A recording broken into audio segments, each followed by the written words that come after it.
Okay, legends, welcome back to the channel with another Overlord, Lord of Nazarick video, and we have finally the final, let's say, priority list for specific characters or classes in the game, which is now the supports. Now, I added some units that are not considered supports, but they have the supportive aspects because they work in diverse lineup or diverse positions, from attacking, from supporting, from benefiting you from something else.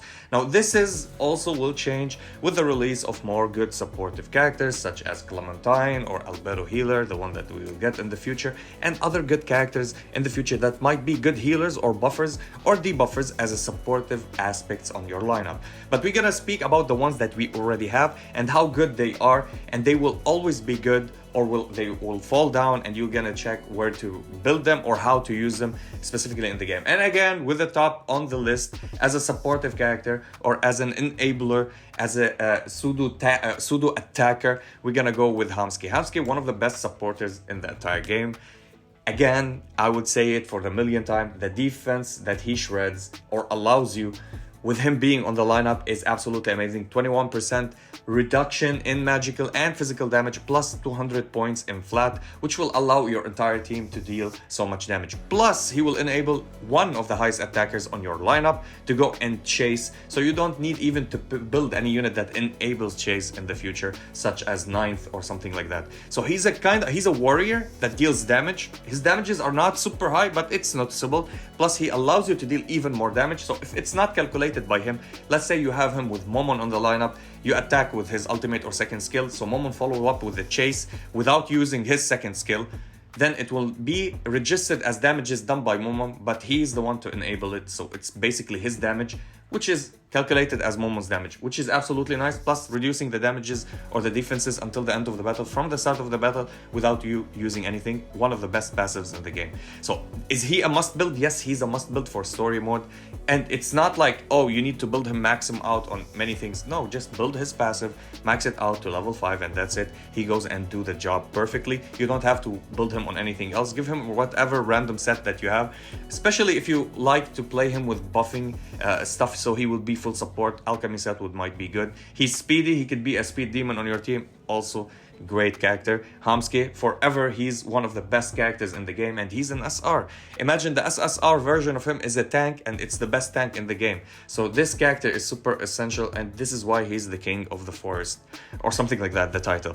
And we're gonna talk about the best support right now in the entire game, which is Mascelier or Honyon Pinyoko. I don't know if this is what they call her here in the game, but what we know is Mascelier absolutely above everybody else in supporting aspect. Now, we know she doesn't heal. She takes your HP and give it back again, but if you dispel that, she doesn't give it back, which if you want to play her with a healer on the lineup, that would be overkill, I would say, because you can play her with a lineup such as that enable lifesteal, or they lifesteal themselves, or they enable healing with their passive like Icicle Curtis, something like that. It will be absolutely nice. She gives shields according to her attack. You build her high on attack, her shields are thick, they're good. I know that shields are countered and you can remove shields and stuff like that, but the thing is her buffs that she gives. She gives a defensive buff and an offensive buff, which is kinda rare to see units that will do that consistently or at the same time.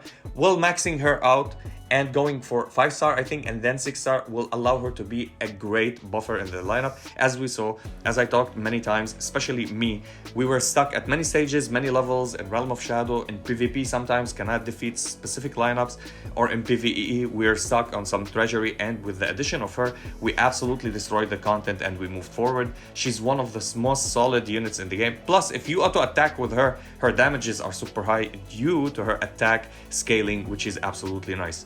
Now, I'm not gonna put must build for any character that we have as a support right now, which some people or some players, some people will say that, yeah, there are some characters that you can put in the must build as well, but I don't want to force you or show you that you need to do something like that. But if you have them, you play with them until you can reset them or have better units.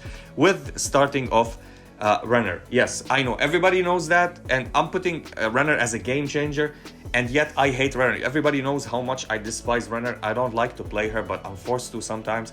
I prefer so much to keep rotating and trying every single character except Renner. The concept of Renner, I don't like it, that she has so much speed, she's high on HP, she buffs your attack, she buffs your crit, she gives shields, she gives you turn meter boost, and she allows you in PvP to start before your enemies, and sometimes you would win because of her as a game changer in PvP as a condition. Just having her high on speed and boosting your turn meter, giving the highest attacker crit rate buff or crit damage buff, and giving you some attacking buff. Absolutely great character, but I don't like her. Sadly, in the anime, I don't like her. Her personality just turns me off. And she's a character that I don't like here in the game because I had a lot of problems when I didn't have Renner and they destroyed me. So it grew a little bit of hate. This is me in my biases, so I want to put her on reset, but no. She's a great character. Disregarding my feelings to her, she does everything. She buffs, she gives you turn meter, she's a speedy character, her heals are insane, and her attack is really decent for her to auto-attack if you play her on a team that is counter, because some units on your counter team, if they counter, they don't deal a lot of damage. Her scaling on attack is decent, is not that bad actually for a healer, which makes her one of the game-changing units in the game. Now, another character which I will add here, which is Healer Mori. I talked about Healer Mori and as a pseudo tank and Renner as a pseudo tank. This is how good they are because they high on HP, that they can be tanks as well and can soak a lot of damage. The meaning of toxicity is these two characters, and Mori Healer is one of the most toxic units in the game. I talked about that. He does give you the regeneration. Your team will be always cleansed, no bleed, no freeze, no burn, no electric shock, no nothing.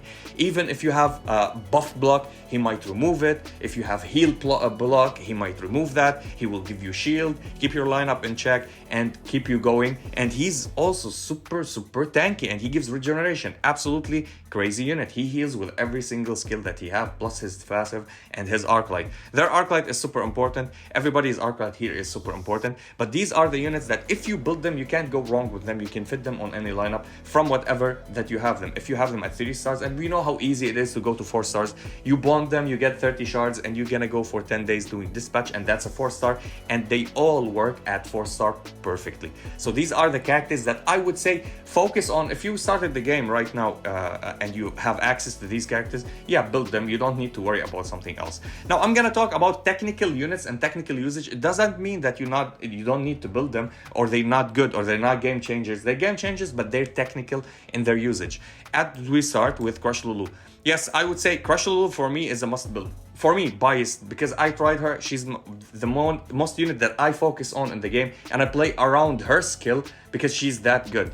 But I would say she's a technical usage, because if you don't want to play against ER, or you don't want ER and she gives you all the ER, it doesn't matter for you. But she gives a lot of good damage reduction. I should remove her actually and put only her arc light. This is how her arc light works perfectly with her. But I'll be talking about her. We'll be talking about arc lights later.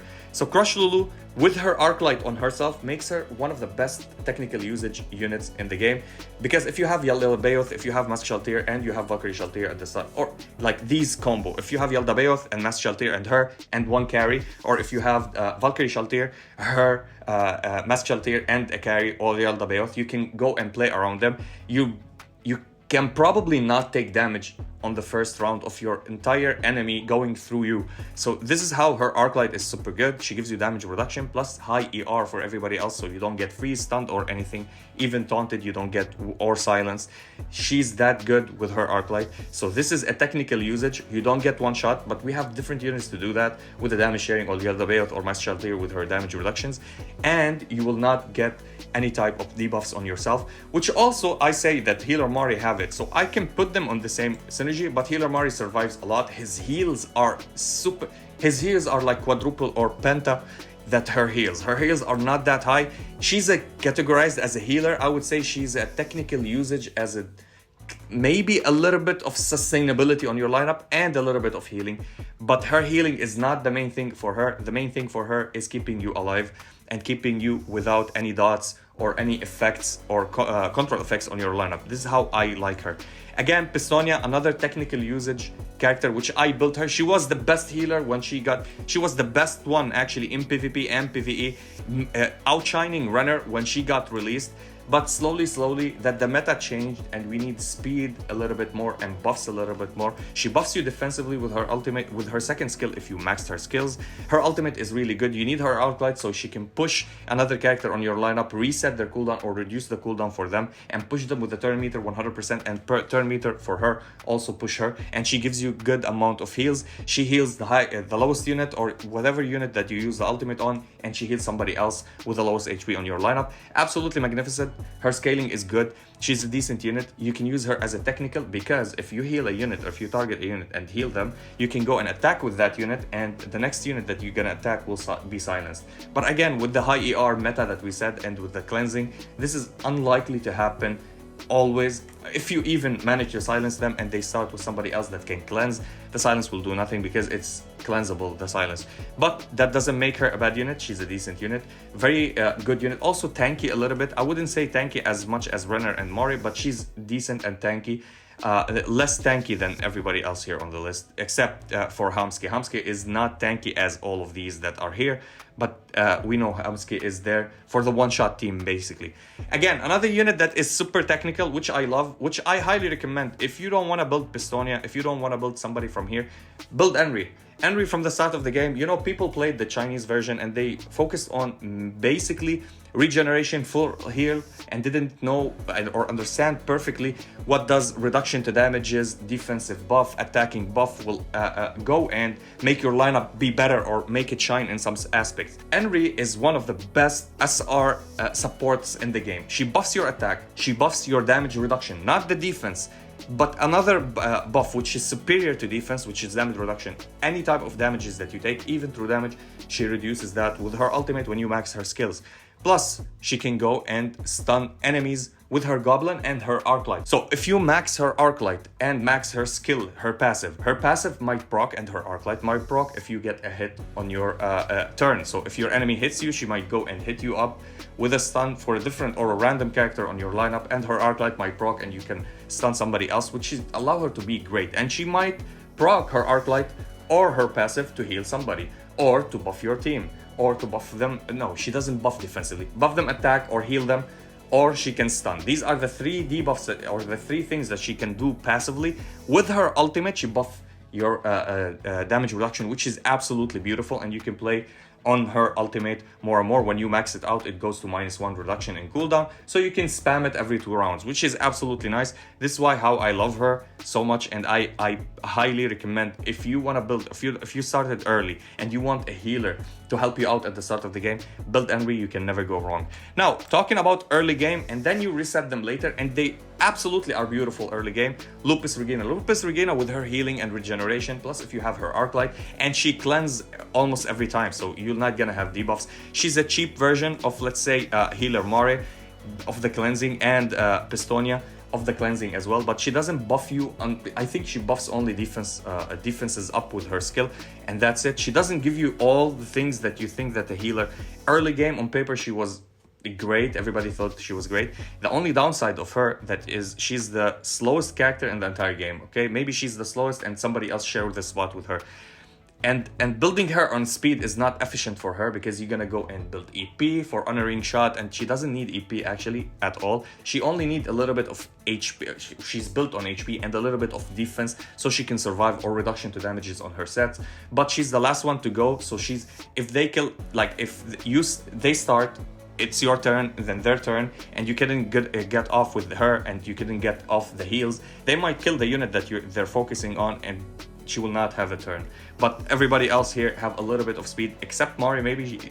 Mari doesn't have a lot of speed, but you can build him on a little bit on speedy units. It doesn't matter, because he will protect the units, but she will not protect her units on the lineup. She will get her turn and then cleanse you, then heal you, then do anything. You might skip the turn of everybody on your lineup, and then she cleanses them all, but their action is already done, so that you can't go back to them and do anything. While for Mari, if you hit somebody and you stun them and you deal a lot of HP on them, they might take the damage, and then the passive procs of Mori, and heal them and cleanse them and remove the stuns on them. So when they get the turn, they can start without you clicking Mori. So this is the basic thing that I would be talking about.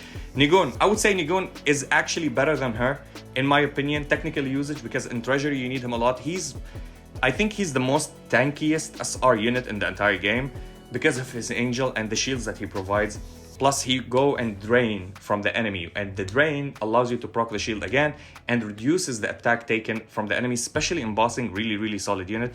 He was shining in the treasury, especially against the Dominion, the angels that you fought. Absolutely, I love him. He's a really solid unit. Now I would say also early Jugem, you can use him. I know he's a warrior, he's an attacker, he does good amount of damages, more damages than Hamske in general, and enable chase as a support. You can play him, but he's an early game. Late game it doesn't matter because you have Hamske and all the better units. So I would say don't build him, or think about it. If you build him on early game, don't go beyond 60 and reset him later. Again, another unit that I would say for you to reset. Listen, this is controversial. I can say that early game he's good. He's good early game, late game, mid game, whatever you want, but he's not the unit that you want to depend on. Why not build Renner, Mare, build Mascelier, build all of these units that are up there, or build Penguin, because he cleanses a little bit. He needs to ramp up. You need to keep him alive and ramp up something between 15 to 20 rounds until he starts shining with his buffs that he put on the lineup, and that's it. The buffs I'm talking, it's not a buff. Actually, he put stacks of something on you. It's a buff that it doesn't help you with anything, but it will give you regeneration or health, just like that. We have also, and this is one of my favorite characters, Pandora's Actor. I will highly recommend if you build him. He's a technical usage, yes, but he falls off because all of these technicalities are better than him. He goes with a specific lineup with buffing your team, especially if you have Lord Time or Ain's Lord of Time. That will be helpful with the lineup because he will give all the shields, the immunities, and you will get everything else with all the buffs and stripping the buffs, stealing the buffs and stuff like that. It's really good, decent. He have a hard, high play style that you want to play him with an attacking team, and he would be an attacker as well on the team. So on counter team, he looks perfect. There's specific lineups that you can play with him, but he falls off a little bit. His damages is good. He's the highest damage dealer as a healer in front of everybody here as a healer or supporters. But yet you can build different characters for buffs. There's a lot of characters that will get so much buffs. Plus they get their buffs from their arc lights and stuff like that. He's only a troll unit, I would say, for stealing, or not stealing, but giving you the buffs and stealing the abilities of the same leader or stuff like that. Good units. I'm not saying they're bad, but I would highly recommend resetting them. I did max him out before and I reset him. Just like I need him to 6 stars and it's not worth it actually to go. Inferia, if you build him, good early game, maybe help you. Also buffer, but he lacks in healing, he lacks in everything. He gives you a lot of buffs and he dies immediately. He's squishy, super squishy. So I would say reset him and never build him. Hilma. I'm gonna talk about Hilma. She's a technical usage character only versus Amare with Seed, or Cocytus with Bleed at the start, or any unit that will come and give you a debuff from the start, excluding Hamske. Hamske, it's not considered a debuff, it's considered a passive debuff, so it does not apply. So Hilma does not counter him, she counters Cocytus specifically, or any character that does a bleed or a debuff at the start, somebody like Mari that gives Seed. So I would say she's a reset, or build her to 60, keep her at 60 and play the troll lineup in PvP, and that's it. You will not use her outside of that. And yeah, that's basically it for our supporters. I wouldn't say only healers, but supporters, because like Shaltir, she's not a healer, she's a supporter, buffer or something like that. Inferia, you can say he's a healer, or also for Jugem and for Hamske. They're not healers, they're just supporters with their debuffs that they play around the debuffs, and he enable chase, he chases, but you have Hamske, so don't build Jugem. I would say reset Jugem, but I will keep him as early because some people enjoy playing with him, especially for his bosses and in treasury. And yeah, that's it for the tier list, or for the priority list. Let me know what you think about it, and I'll be seeing you in the next one.